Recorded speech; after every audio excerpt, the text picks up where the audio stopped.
It was winter break. I had a week off from my studies and decided to go live with my dad. It had been a while since I saw him, and I was looking forward to spending some time together. Dad worked night shifts as a security guard at a local university campus. It meant that we might not be able to see much of each other, but he did say he had a few days free during the week, so I was already trying to come up with some activities. The neighborhood here was pretty poor. Houses looked like they had fallen into disrepair a long time ago, and the apartments were not far off. Regardless, a lot of people made their living here. You could hear everything through the walls. People arguing, TV channels showing sports games or the news. It was hard to fall asleep with all that going on around you. After a while, everything quieted down and I started to doze off, right before something caught my attention. Now that everything else was silent, I could hear a faint scratching noise coming from the walls. My drowsiness dispelled, I laid there listening to the sound. Scratch after scratch, trying to figure out what could be causing this eerie disturbance. I was convinced it was most likely a rat or a mouse, but the scratching seemed so slow, so deliberate. Eventually, my fatigue returned and I fell asleep. The next morning, I knocked on my neighbor's door and waited. It opened with a large man standing in the doorway. Thick black hair all over his body, wearing a dirty shirt and black sweatpants. Nervously, I asked him whether he had heard any scratches in the walls at night. In a thick Eastern European accent, he replied that he hadn't heard anything like that. Disappointed, I went back to my father's apartment, about the same time he returned from work. While we were having breakfast, Dad was telling me about something strange that had occurred at the campus, but it was rather difficult to follow him. I was distracted thinking about the previous night. It made sense that there could be rats here, but wouldn't they sound a little more frantic? Whatever it was, the scratches felt like they had some volition behind them, some sort of conscience. I shuddered and turned back to the conversation. I noticed my dad looked tired, so I told him I'd go meet some friends and let him sleep. The next night, I woke up in silent darkness. I checked the clock and found that it showed around 3 a.m. Confused, I laid in bed until, faintly, I heard the scratches again. This time, I crawled out of bed and started walking along the wall, listening. I kept going towards the source of the noise until I found myself in the closet.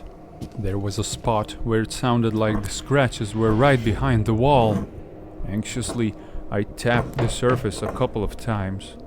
Suddenly, the scraping stopped and resumed with faster intent. To my horror, the wall started crumbling away in that small spot. There seemed to be nothing inside, just pure blackness. Shivering, I leaned down and take a look. All of a sudden, 2 dark hands extended from the hole and grabbed my feet, pulling me in. Woke up in my bed, the morning sun just starting to peek through the windows. It was just a nightmare. After that, I had trouble going back to sleep, so I just got out of bed and went to make some breakfast.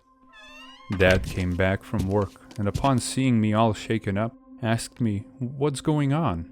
I told him that I kept hearing scratches in the walls at night. It had been keeping me up. He assured me that it was just some annoying rodents. Jokingly, he added that this neighborhood was so sleazy that he wouldn't have been surprised if there was someone killed and hidden in the walls. I didn't find the joke particularly funny. Since that night Dad didn't need to work, we agreed to go see a movie after he got some sleep. While he slept, I read up on the history of this neighborhood online. Apparently there have been a lot of missing persons reports, which explains why the price for rent here was so low. After searching for a while, I couldn't find any specifics, only that some reports mentioned missing husbands, wives, daughters. Regardless, I managed to push all that out of my head and have a good evening with my father watching a movie at the cinema. While going home, I was surprised to feel so tired.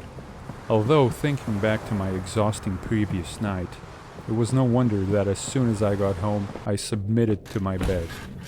The last thing I remember was Dad turning the TV on in the living room. It woke me up in silent darkness yet again. Looking at the clock, the face showed 23 past 3 a.m. I laid in bed, covered my ears with my pillow, and tried my hardest to ignore the malicious scribbles. Unfortunately, my mind raced and my heart was pounding. I realized that the sound was not going to stop. Already knowing where to go, I slowly crept through the apartment and opened the closet doors. Just as before, the wall crumbled away after I touched it, but this time I quickly moved to the other side of the small room. To my ultimate dread, the two dark hands reached forward, stretching outwards. They placed themselves on the ground, anchoring on the floor of the closet. Two yellow beads appeared in the hole, slowly creeping towards me. Suddenly I remembered that my dad wasn't working tonight and made a dash to the living room. The TV was playing nothing but static and was gloomily lighting up the space. Something growled deeply right behind me. Before I could turn around, it grabbed my arm and started howling.